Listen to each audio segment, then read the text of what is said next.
All right, Autria, over to you.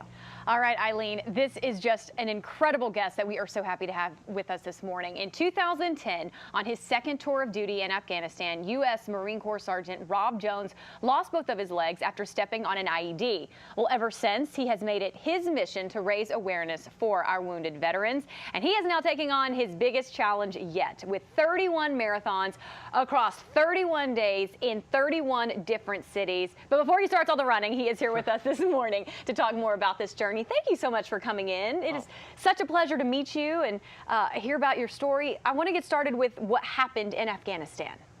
Yeah, I was a combat engineer in the Marine Corps. My job in Afghanistan was to find buried IEDs with my metal detector.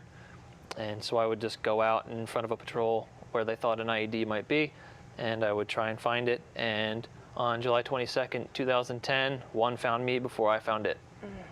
And so you lost both of your legs, and we're seeing you here in the hospital and then part of your recovery. What was that recovery like, and what was the initial, I guess, emotional toll that losing both your legs took on you? You know, initially, I didn't struggle with it too much, luckily, right off the bat. My first response was to figure out a way to get back on my feet as fast as I could. And so I just went in with that attitude to the therapy, and I think that helped me a lot. How long did it take from the initial injury to you being back up on both your feet and taking part in a cross-country bike ride? You know, I was able to ride a bike after about a year, maybe a little bit over that. And then I was able to walk pretty much everywhere I went around the same time, and I kind of learned how to run around that same time as well. So about a year and a quarter. And, you know, running a marathon is taxing for anyone. You know, I can't imagine what it's like for you having to get used to your new normal and then trying to tackle, you know, 26 miles. What was that like for your first time running a marathon? My first time was actually the Marine Corps marathon. Fitting. Yeah, and I mean, it was incredible. I was very sore and tired by the end of it, but you know, there were so many people there cheering me on that it kind of helped make that pain go away. Well, you're clearly in incredible physical shape. You did this bike ride across the country. I asked you, was it coast to coast? And you said, well, no, it's kind of more diagonal. Yeah, Maine to San Diego.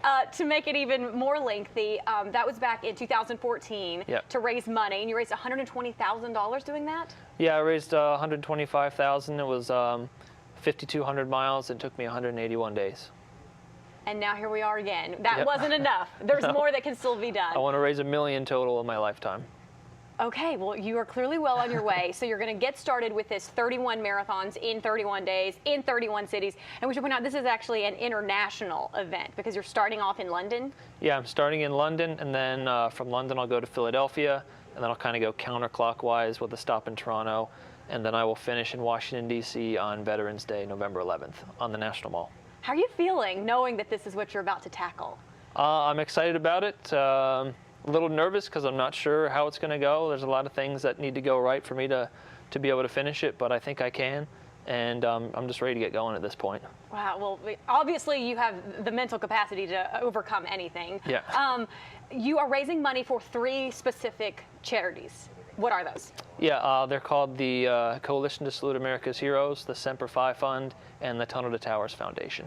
And they all have their own different way of helping post 9/11 veterans get back on their feet and get back into society. I would imagine that you are somebody that our other wounded veterans really look up to. You have got to be such an inspiration. What has the feedback been among other wounded veterans? Well, I look up to them as well, and everybody that I've told about this that's a wounded veteran has been impressed and thankful that I'm doing it.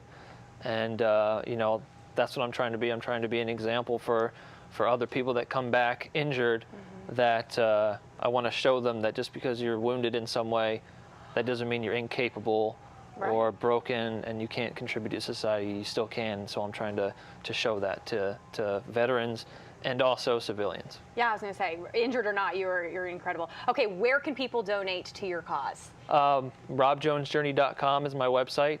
You can also RSVP to come out and run with me, because I'm encouraging people to come out and run at all my marathons. Do you have to run a full marathon? Can I just run for about a mile with you? Yeah, you don't have to run the full marathon. Okay. Run 100 feet if you want to, Yeah. or just come down and cheer. But then all my social media is at Rob Jones Journey, so I'll be updating there and on my website. Wonderful. And so the London Marathon, what's that date? The first marathon is October 12th in London, and then November 11th is the last one here in DC. Wonderful. And we hope that you'll come back here after you've finished the Marine Corps Marathon and tell us all about your journey. Certainly. I hope to see you guys out there on November 11th running. Well, I'll be walking. It's a Saturday. All right. Thank you so much for doing this and for raising awareness. And most importantly, thank you for your service. My pleasure. I appreciate it so much. My pleasure. 9:30